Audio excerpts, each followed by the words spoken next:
Hello student, this is Anupam Gambhir. You are watching Anupam English classes. Student, आज के इस video lecture में क्लास 12 इंग्लिश फ्लामिंगो बुक से poem 6 aunt Jennifer's tiger, जिसकी poet Adrienne Rich है, इसके हम एक्सप्लेनेशन को कवर करेंगे। सो चलिए स्टार्ट करते हैं पोम का explanation line by line. Student, इस पोम में जेनिफर एक फीमेल है जो कि कपड़े पर एम्ब्रॉयडरी कर रही हैं और वो क्या बना रही हैं, एक टाइगर का चित्र बना रही हैं कपड़े पर एम्ब्रॉयडरी करके। स्टूडेंट्स, ये जो आंट जेनिफर्स हैं ये अंकल से बहुत ज़्यादा डरती हैं, यानी कि अपने हस्बैंड से बहुत ज़्यादा डरती हैं, क्योंकि जब से मैरिज हुई है तब से वे उनको टॉर्चर करते हैं और ये उनसे परेशान रहती हैं। एम्ब्रॉयडरी इनकी हॉबी है। एम्ब्रॉयडरी करते हुए ये सोच रही हैं कि जिस प्रकार ये टाइगर अपने फॉरेस्ट में यानी कि अपने घर में जिस प्रकार मूव करते हैं फ्रीली, उस प्रकार मैं भी मूव करूं। लेकिन वो सोचती हैं शायद ऐसा नहीं होगा, क्योंकि मैरिज के इतने दिनों बाद भी वो अंकल से बहुत ज़्यादा डरती हैं और अंकल सोचते हैं कि ये जो भी एम्ब्रॉयडरी कर रही हैं ये सब बेकार का काम है, और वो साथ ही एम्ब्रॉयडरी करते हुए डर भी रही हैं कि कहीं अंकल ना आ जाएं और उन्हें डांट ना दें। सो स्टार्ट करते हैं फर्स्ट लाइन से। Aunt Jennifer's tiger prance across a screen, bright topaz, denizens of a world of green. Prance की मीनिंग होती है स्टूडेंट वॉक और रन एनर्जेटिकली, उछल कूद कर रहे हैं टाइगर। तो पोएट क्या कह रही हैं कि जो आंट जेनिफर एम्ब्रॉयडरी कर रही हैं एक स्क्रीन पे एक टाइगर बना रही हैं, जो टाइगर बना रही हैं वो बहुत ही प्रैंस कर रहा है, यानी कि उछल कूद कर रहा है, एनर्जेटिकली उछल कूद कर रहा है। ब्राइट टॉपैच, और टॉपैच की मीनिंग होती है student a bright yellow coloured stone.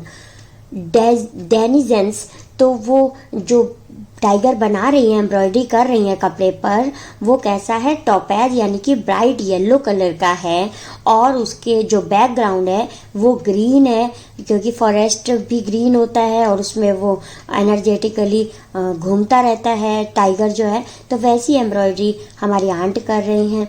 और डेनिजेंस की मीनिंग होती है रेजिडेंट, यानी कि वो जो अपने घर में फॉरेस्ट में जो टाइगर है वो एनर्जेटिकली घूम रहा है। They do not fear the man beneath the tree. They pace in sleek, chivalric certainly. Sleek की मीनिंग होती है स्टूडेंट जेंटल या सज्जन लोग, और chivalric की मीनिंग होती है पोलाइट एंड काइंड बिहेवियर। और जो टाइगर वो बना रही हैं वो बिल्कुल फियर हैं, किसी से नहीं डरते। इसके अपोजिट क्या है, जो आंट हैं वो अंकल से बहुत ज़्यादा डरती हैं और अपने घर में भी फ्रीली मूव नहीं कर पाती हैं। Now second paragraph.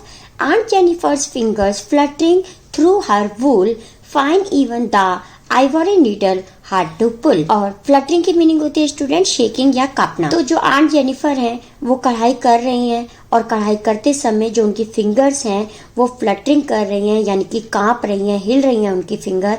और उनको जो वो जिससे कढ़ाई कर रही हैं, जिस नीडल से वो कढ़ाई कर रही हैं, उसको कपड़े से बाहर और अंदर डालने में भी उनको वो जो नीडल है वो हार्ड टू पुल लग रही है, यानी कि बहुत ही हैवी लग रही है। और उस नीडल को आंट जेनिफर बहुत ही परेशानी से कपड़े से बाहर और अंदर कर रही हैं। शायद वो वीक भी हो गई हैं, इस वजह से भी उनकी फिंगर कांप रही हैं, और दूसरा वो अंकल से भी बहुत ही ज़्यादा डरती हैं और वो सोच रही हैं कि कहीं अंकल ना आ जाएं और उनको डांट ना दें। इसकी वजह से उनकी जो फिंगर्स हैं वो बहुत ही ज़्यादा कांप रही हैं। The massive weight of uncle's wedding band sits heavily upon Aunt Jennifer's hand. Wedding band की मीनिंग होती है स्टूडेंट वेडिंग रिंग, और sits heavily की मीनिंग यहाँ पर है ग्रेट बर्डन या बोझ उठा लेना।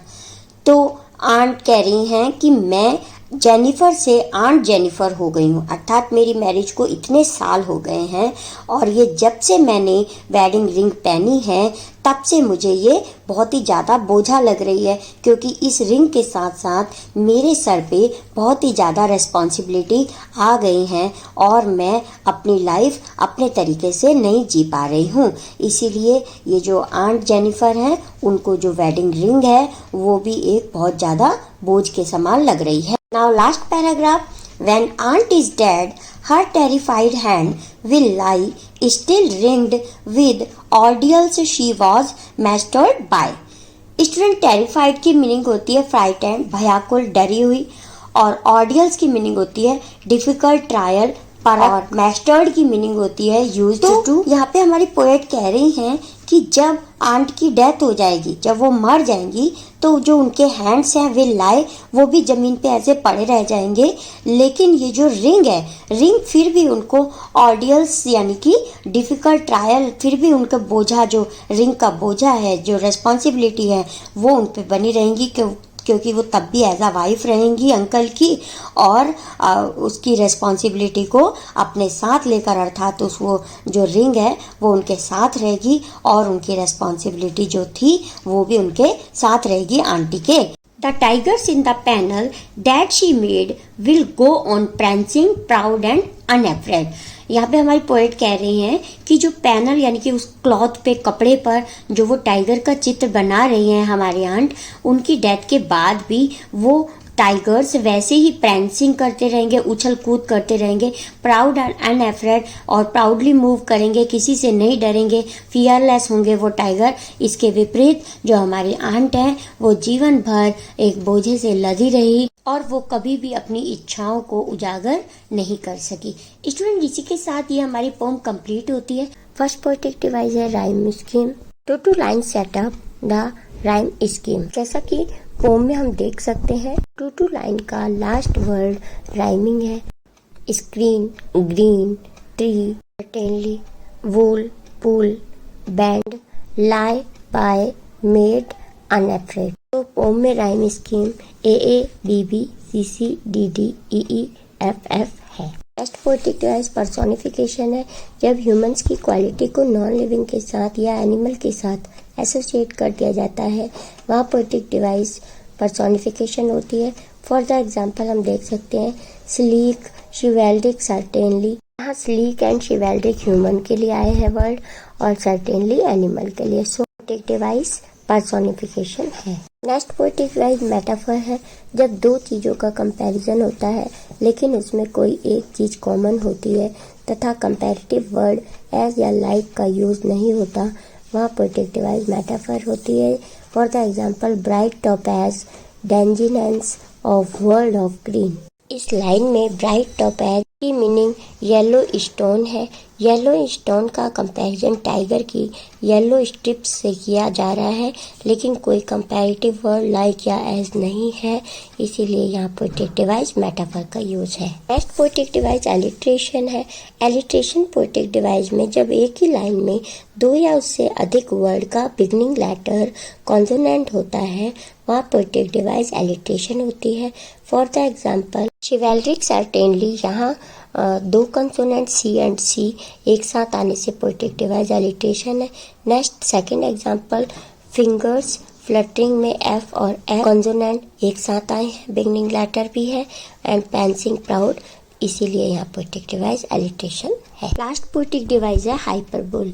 हाइपरबोल की मीनिंग होती है exaggeration to express a strong emotion, यानी कि बढ़ा चढ़ा के जब वर्णन किया जाता है जिस लाइन में, वहाँ पोएटिक डिवाइस हाइपरबोल होती है। For the example massive weight of uncle's wedding band.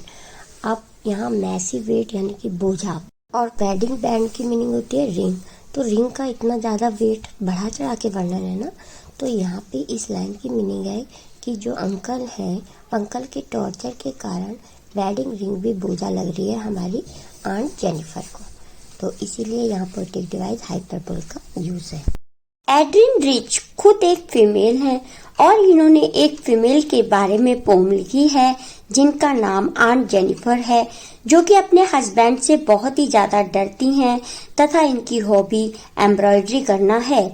Aunt Jennifer कपड़े पर एम्ब्रॉयडरी कर रही हैं एक टाइगर की, जो कि फियरलेस, एनर्जेटिक होता है तथा फ्रीली मूव करता है, लेकिन आंट जेनिफर इस टाइगर से बिल्कुल अपोजिट है, क्योंकि एम्ब्रॉयडरी करते हुए उनकी उंगलियां कांप रही हैं और वो डर रही हैं कि कहीं उनके हस्बैंड ना आ जाएं, क्योंकि उनके हस्बैंड को एम्ब्रॉयडरी एक बेकार का काम, फ्री काम लगता है, और जिस प्रकार से ये जो टाइगर हैं जंगल में फ्रीली, ये जंगल में यानी कि अपने घर में फ्रीली घूमते रहते हैं, उसी के अपोजिट हमारी आंट जेनिफर हैं जो कि अपने घर में फ्रीली नहीं घूम सकती।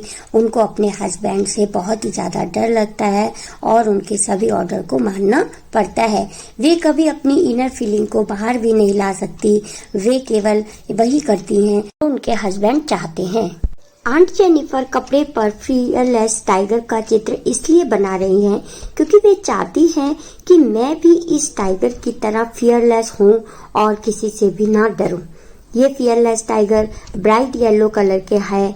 इसके अपोजिट आंट बहुत ही डल हैं। जैसे जैसे वे टाइगर को बना रही हैं उनकी फिंगर बहुत कांप रही हैं और जिस नीडल से वे कढ़ाई कर रही हैं वो तक उनको बहुत भारी लग रही है। वे अपनी हॉबी के अकॉर्डिंग कोई काम नहीं कर सकती क्योंकि वे अपने हस्बैंड से बहुत ही ज़्यादा डरती हैं। वे डर रही हैं कि अगर अंकल ने देख लिया तो वे गुस्सा होंगे कि तुम टाइम वेस्ट कर रही हो, ये एम्ब्रॉयडरी कर रही हो। जिस दिन से आंट की शादी हुई है उस दिन से वे अंकल की हर डिमांड को बिना बोले हुए पूरा कर रही हैं।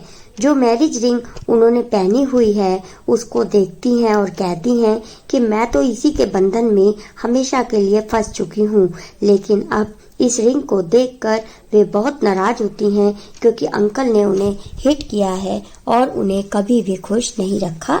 आंट सोचती हैं कि ये टॉर्मेंट यानी सफरिंग और टॉर्चर तो कभी खत्म होगा जब मेरी डेथ होगी, क्योंकि जीवन भर अंकल ने उन्हें टॉर्चर किया है। अब आंट कहती हैं कि डेथ के बाद भी उनको ये टॉर्चर सहन करना होगा क्योंकि डेथ के बाद जान तो निकल जाएगी लेकिन ये रिंग उनके हाथों में हमेशा रहेगी और डेथ के बाद भी उन्हें टॉर्चर करेगी। अंत में आंट कहती हैं कि ये जो टाइगर की एम्ब्रॉयडरी मैं कर रही हूँ यह तो मेरी डेथ के बाद भी ऐसे ही फ्रीली मूव करेंगे, लेकिन जैसा कि मैं चाहती थी कि मैं भी फ्रीली फियरलेस बनूं और अपने घर में फ्रीली घूमूं और कभी किसी से ना डरूं, तो मेरी यह इच्छा हमेशा के लिए दबके रह जाएगी। मैं इस टाइगर की तरह फियरलेस डेथ के बाद भी नहीं हो पाऊंगी। इसी के साथ स्टूडेंट हमारी समरी कंप्लीट होती है। सो चलिए स्टार्ट करते हैं first question. How do denizens and chivalric aid to our understanding of the tiger's attitude. जो पोम में वर्ड यूज किए गए हैं डेनिजेंस और शिवेल्रिक, ये टाइगर के किस एटीट्यूड के बारे में हमें बताते हैं। Tigers are the denizens of the forest. Denizens मतलब कंफर्टेबल, फ्रीली मूव करने वाले। ये जो टाइगर होते हैं वो जंगल में फ्रीली मूव करते हैं। They live a life of freedom, बिल्कुल आज़ादी भरी जो जीवन है अपना जीते हैं, किसी से नहीं डरते। फॉर फ्रॉम ह्यूमन सेटलमेंट, मनुष्यों के सेटलमेंट से काफ़ी दूर होते हैं, वो जंगल में होते हैं, उनको किसी का डर नहीं होता। They are known for their strength and fearless, वो अपनी शक्ति और किसी से डरते नहीं हैं, इसके बारे में जाने जाते हैं। दे आर कॉल्ड शिवेल्रिक, और उन्हें बिल्कुल कंफर्टेबल घूमने वाला या फियरलेस कहा जाता है टाइगर्स को। This shows the majestic position being held by them, और इसी के द्वारा वो अपनी जो ग्रेट पोजीशन है वो बना के रखते हैं फॉरेस्ट में। The two word denizens and chivalric show the true status of tiger. तो ये जो वर्ड हैं दोनों, ये वास्तविकता, टाइगर की वास्तविक पोजीशन को बताते हैं पोम में। Now next question, why do you think aunt Jennifer's hands are fluttering through her wool in the second stanza. Second stanza में हमें क्यों लगता है, हम क्यों सोचते हैं कि जो आंट जेनिफर हैं जो वर्क कर रही हैं, कढ़ाई कर रही हैं कपड़े पर, टाइगर का चित्र बना रही हैं सुई धागे से, तो वो बनाते समय उनके हाथ क्यों कांप रहे हैं। Why is she finding the needle so hard to pull, और जिस नीडल से वो कढ़ाई कर रही हैं वो उनको इतनी भारी क्यों लग रही है और उनको इतनी कठिनाई से उसको क्यों कपड़े से बाहर और अंदर डाल रही हैं।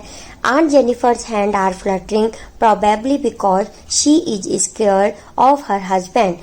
Aunt Jennifer के हैंड्स इसलिए शायद कांप रहे हैं क्योंकि वो अपने हस्बैंड से बहुत ही ज़्यादा डरती हैं।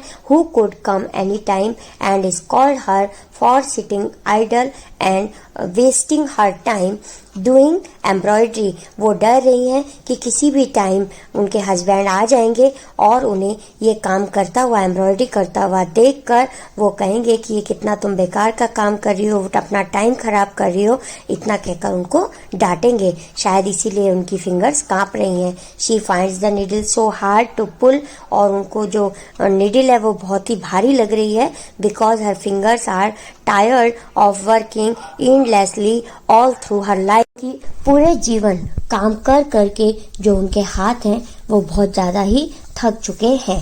Now next question, what is suggested by the image massive weight of uncle's wedding band. ये मैसिव मतलब बहुत ज़्यादा हैवी, जो अंकल ने वेडिंग बैंड यानी कि जो वेडिंग रिंग आंटी को पहनाई है वो उनको बहुत ही ज़्यादा भारी क्यों लग रही है, ये क्या सजेस्ट करती है line. Massive weight of uncle's wedding band shows that aunt Jennifer has suffered greatly in her life. ये लाइन इसको शो करती है कि ये जो हमारी आंट जेनिफर है वो पूरी लाइफ अंकल के हार्ड बिहेवियर को सहन कर रही हैं। She is broken in spirit, और आत्मीय रूप से वो पूरी तरह टूट चुकी है।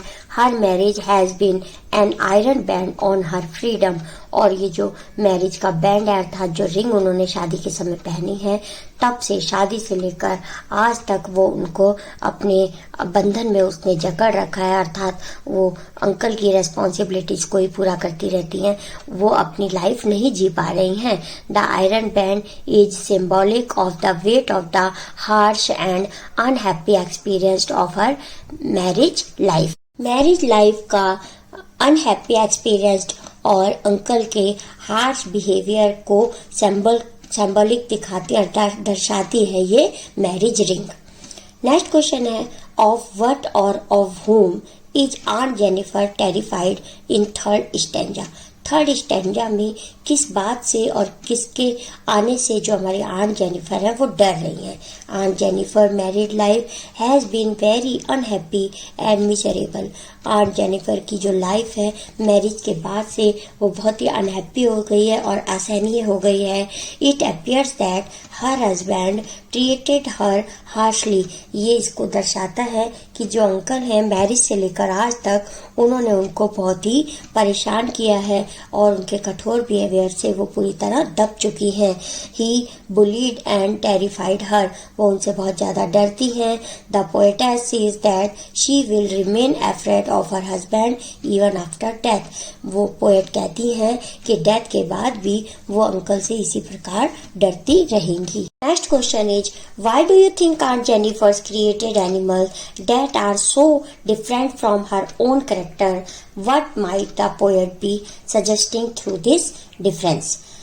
आप ऐसा क्यों समझते हो, क्यों सोचते हो कि जो आंट जेनिफर है वो एनिमल के चित्र बना रही है और वो उनकी लाइफ से, उनके कैरेक्टर से बिल्कुल डिफरेंट है, और जो हमारी पोएट हैं वो इसके थ्रू किन बातों में अंतर दिखाना चाहती हैं। Aunt Jennifer's married life was a failure. जो आंट जेनिफर है उनकी मैरिज लाइफ बिल्कुल फेल रही है, अर्थात वो बहुत कष्ट में रही है पूरी लाइफ में। It brought her only torture and miseries. आज तक आंट जेनिफर अंकल के कठोर बिहेवियर से टॉर्चर होती आई हैं। She was too weak to fight against those ordeals, और अब इस जो उनकी रेस्पॉन्सिबिलिटीज़ हैं वो उनको निभाते निभाते बहुत ही ज़्यादा कमज़ोर हो गए हैं।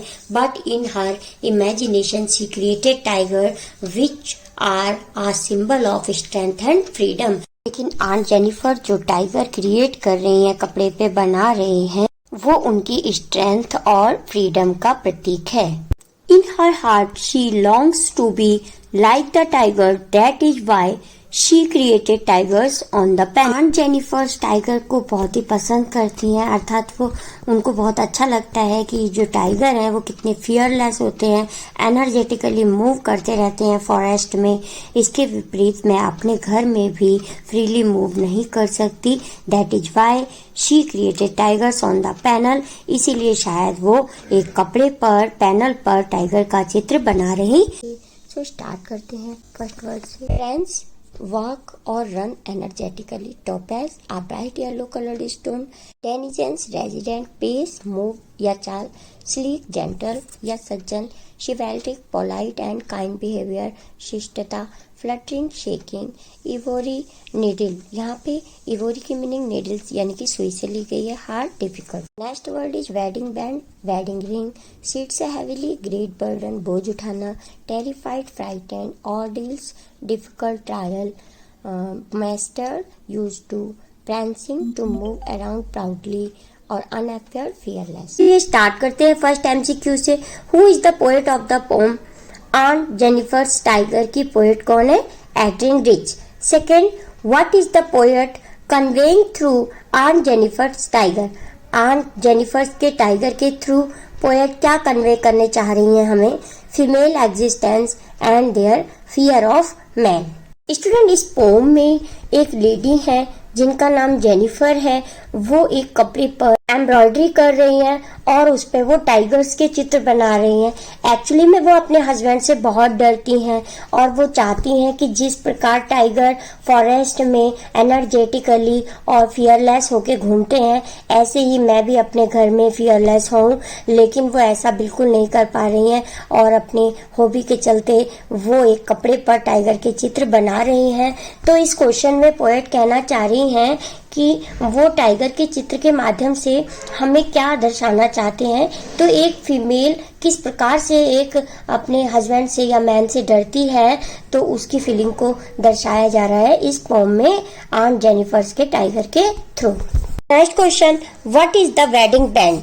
Marriage between uncle and aunt. Marriage के समय जो रिंग पहनाई गई थी आंट जेनिफर को उसे ही इस पोम में वेडिंग बैंड कहा गया है. Next, what do aunt Jennifer's fluttering hands through her wool in the second stanza tells us. Second stanza में आंट जेनिफर के जो हैंड्स हैं वो वूल को जब वो कढ़ाई कर रही हैं तो सुई को जब कपड़े से अंदर या बाहर डाल रही हैं तो उस समय उनके हाथ बहुत ही ज्यादा कांप रहे हैं. तो ये हमें क्या बताते हैं? The lost freedom and fear of Jennifer's mind because of restraints. तो मैरिज के बाद से ही वो अपने हस्बैंड से बहुत ज़्यादा डरती हैं जिसकी वजह से उन्होंने अपना फ्रीडम बिल्कुल ही खो दिया है और उनका माइंड हमेशा डरता रहता है. कढ़ाई करते समय भी वो डर रही हैं कि कहीं उनके हस्बैंड ना आ जाएं और उन्हें डांट ना दें, इसीलिए उनके जो फिंगर्स हैं वो कांप रहे हैं. Next question, tell and interpret the meaning of denizens of a world of green. की मीनिंग क्या है इन लाइन में पोम में? फॉरेस्ट ड्वेलर्स, जंगल में रहने वाले. Next, what did marriage bring for Jennifer? Marriage जो है जेनिफर की वो उसके लिए क्या लेके आई है? Loss of freedom and burden. जब से उनकी मैरिज हुई है तब से उन्होंने अपने फ्रीडम खो दिया है और वो रेस्पॉन्सिबिलिटीज के बोझे से लद चुकी है. Next, what are the ordeals Aunt Jennifer's is surrounded by. Ordeal की मीनिंग होती है स्टूडेंट डिफिकल्ट सिचुएशन. तो heavy responsibilities of married life. Aunt Jennifer की लाइफ में डिफिकल्ट सिचुएशन क्या है कि जब से उनकी जो मैरिज हुई है तब से वो बहुत ही ज़्यादा रेस्पॉन्सिबिलिटी से घिर गई हैं. Next question, what does echo through her work? Aunt Jennifer के वर्क से पोएट हमें क्या बताना चाहती हैं? A strong resistance to racism. Next, What lies heavily on Aunt Jennifer's hand? Aunt Jennifer के हाथ में क्या चीज हैवी लग रही है उनको? Wedding ring. Next, what would Jennifer's terrified hand tell after her death? उनकी डेथ के बाद भी क्या चीज उनको परेशान करती रहेगी आंट जेनिफर को? Her concentrate married life, story of her life, her strength of find her ways and beat the fear. So all of this is the correct answer of this question. Next, why is the finding needle so hard to pull? Needle को चलाना, कपड़े से अंदर बाहर करना बहुत ही कठिन उनको क्यों लग रहा है? Because of heavy weight of her marriage ring. क्योंकि जो उन्होंने फिंगर में मैरिज की रिंग पहनी हुई है वो बहुत ही ज्यादा उनको वेटेड लग रही है. क्यों लग रही है? क्योंकि रेस्पॉन्सिबिलिटी से वो तब से ज्यादा घिर गई हैं जब से उन्होंने वेडिंग रिंग पहनी है. Next question, interrupted terrified hands, tensed, trouble, physical and mental state of Aunt Jennifer is the meaning of this phrase. Next question, massive means क्या है पोम में? Huge. Next, Chivalric means क्या है poem में? Honorable and brave. Next question is, what is the purpose of the creating animal which are completely contrast to Aunt's character? To show her strength and ability of not giving up in the face of difficulties. What do you understand by the words denizens and chivalric in the poem? Denizens और chivalric की meaning का है poem में? The dominant and the highly arrogant attitude of the wild animal tiger. Next, how are Aunt Jennifer's tiger different from her?